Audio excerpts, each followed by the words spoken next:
গুলশানের Holey Artisan restaurant ট্র্যাজেডিতে নিহতদের শোক ও শ্রদ্ধায় বিদায় জানালো বাংলাদেশ।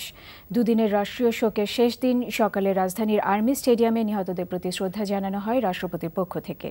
শ্রদ্ধা জানিয়েছেন প্রধানমন্ত্রী শেখ হাসিনা। নিহতদের স্বজন, বিভিন্ন দেশের রাষ্ট্রদূত ও সাধারণ মানুষ নিহতদের কফিনে শ্রদ্ধা জানান। নজরানা চৌধুরীর রিপোর্ট। হলি আর্টিজান রেস্টুরেন্ট হত্যাকাণ্ডের ঘটনায় নিহতদের প্রতি শ্রদ্ধা জানাতে প্রধানমন্ত্রী শেখ হাসিনা আর্মি স্টেডিয়ামে আসেন।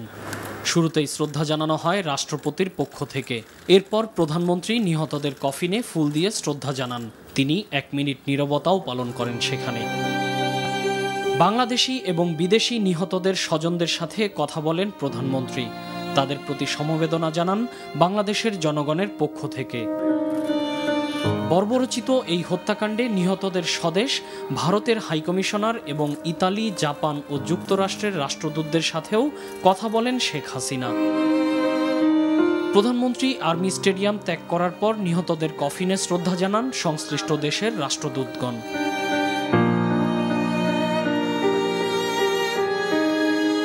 নিজেদের সন্তানদের প্রতি হৃদয় নিংড়ানো ভালোবাসা আর শ্রদ্ধা জানান নিহতদের পরিবারের সদস্যরাও। ঢাকায় নিযুক্ত বিভিন্ন দেশের কূটনীতিকগণ নিহতদের প্রতি শ্রদ্ধা জানান। On behalf of the people of India, he would like to pay condolences to our brothers and sisters in Bangladesh, but he also said that we are with you and we will support you. I'm very thankful for the expression of heartfelt solidarity I've been receiving all these days. This gave me the courage to go through this very difficult moment. শ্রদ্ধা জানানো হয় আওয়ামী লীগ ও এর বিভিন্ন অঙ্গ সংগঠনের পক্ষ থেকে।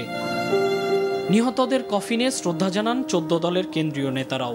Dhaka city কর্পোরেশনের 2 মেয়রও শ্রদ্ধা জানান এ সময়। ফুল দিয়ে শ্রদ্ধা জানান ব্যবসায়ী নেতারাও।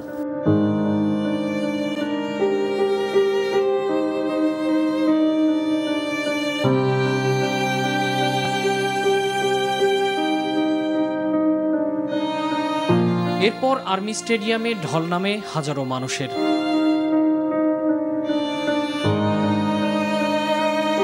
দুদিনের রাষ্ট্রীয় শোকের শেষ দিনেও সরকারি সব প্রতিষ্ঠানে জাতীয় পতাকা অর্ধনমিত রাখা হয় এবং কালো পতাকা উত্তোলন করা হয়।